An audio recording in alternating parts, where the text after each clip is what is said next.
সবাইকে welcome back আমার চ্যানেলে আবারও। তো এইটা আমি তোমাদের সাথে আলাদা করে শেয়ার করব বলে ভিডিও করে রেখেছিলাম। এটা একটা লেদার জ্যাকেট, যদিও এটা পিওর লেদার নয়, এটা হচ্ছে সিনথেটিক লেদার, কিন্তু কোয়ালিটি খুব ভালো। আর ভেতরটা একদম ওই ভেড়ার লোমের মতো বেশ গরম।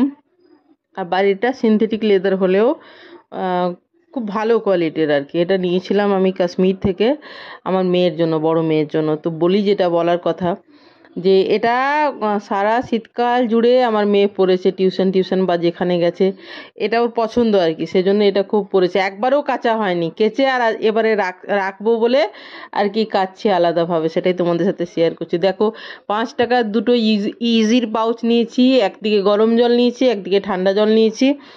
গরম জলটা আর ঠান্ডা জলটা একসাথে মিশিয়ে দিলে কি হবে বলো তো, মানে হাতে সহ্য করতে পারবে এমন গরম আর কি, কুসুম কুসুম গরম জল হবে আর কি। তো এই দেখো দুটো ইজির প্যাকেট কেটে আমি ঢেলে নিচ্ছি। এটা তোমাদের সাথে আলাদাভাবে শেয়ার করব বলেই আমি ভিডিওটা করেছি। এই দেখো গামলার মধ্যে দুটো 5 টাকার ইজির পাউচ আমি দিলাম, যেহেতু একবারও কাঁচা হয়নি। আর এটা পরেওছে খুব ভালো, ও পছন্দও করে, এটা গরমও অনেক বেশি, আর এটা ওর পছন্দ। তো ভীষণ পড়েছে। আমি ভেবেছিলাম অনেক নোংরা হবে, আমি সেই জন্য আর কি, যেহেতু একবারও কাঁচা হয়নি, কেচে জাস্ট রাখা হবে এখন, সেই জন্য। তো রাখা হয়ে গেছে অলরেডি। তো এই যে, তো দেখো এই দেখো গরম জল দিচ্ছে, মানে গরম জলে ভেজাবে না। এবার এই যে ছোট্ট মানে ফোল্ডেবল ইলেকট্রিক কেটেল, এটা অল্প জল গরম করেছিল। আর এর সাথে এইদিকে দেখো সবুজ গামলাতে রাখা আছে ঠান্ডা জল। আমি এটা গুছিয়ে রেখেছি, যেহেতু আমি ভাবছি এটা ভিডিও করব, এই জন্য। এই দেখো ঠান্ডা জল আর গরম জল একসাথে মিশিয়ে দিয়ে কুসুম কুসুম গরম জল আর কি, হাতে সহ্য হবে এরকম গরম জল।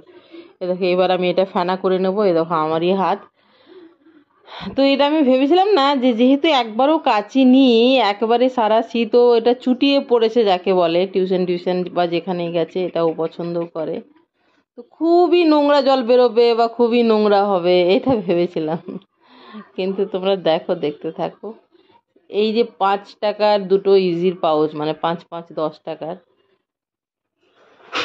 তো এটা ওর নোংরাটা পরিষ্কার করেও এটা, এই জলটা এমন রয়ে গেল যে ওটা দিয়ে আমি আবার শল বা চাদর কাচলাম, দেখাবো আমি।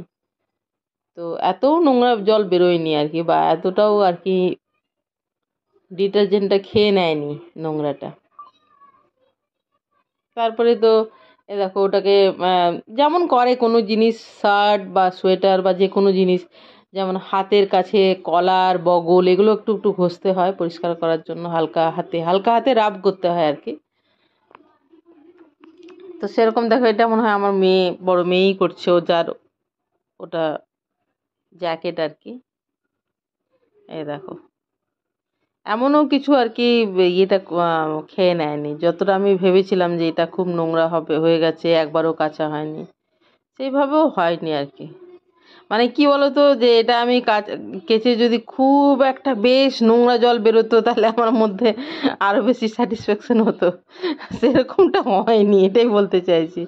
এবার ওটা উঠিয়ে নিয়ে অনেকক্ষণ ভেজানোর পরে, ওটা ধরো আধ ঘন্টা ভিজিয়ে রেখে ওটা ওঠানোর পরে আমি এই যে লাল শলটা বলো, আর এটাও কাশ্মীর থেকেই কেনা, বা চাদরই বলো, কাশ্মীরি শল কিন্তু এটা নয়, এটা কিন্তু এমনি নর্মাল শল।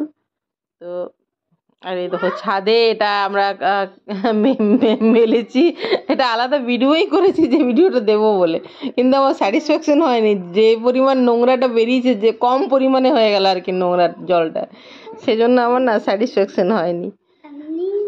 তো এই দেখো এটা শুকিয়ে গেছে। দেখো ব্যালকনিতে এটা ছাদ থেকে নিয়ে এসে রাখা আছে। এই যে এটা ভেতর দিকটা এই যে এরকম ভেড়ার লোমের মতো, খুব গরম আর খুব সোবার এলিগেন্ট, খুব সুন্দর। আমার বড় মেয়ের তো খুবই পছন্দ এটা। তো ওটাই আর কি, ভাবলাম যে খুব নোংরা বেরোবে, ততটা নোংরা বেরোয়নি, সেই জন্য আমার স্যাটিসফ্যাকশন হয়নি আর কি।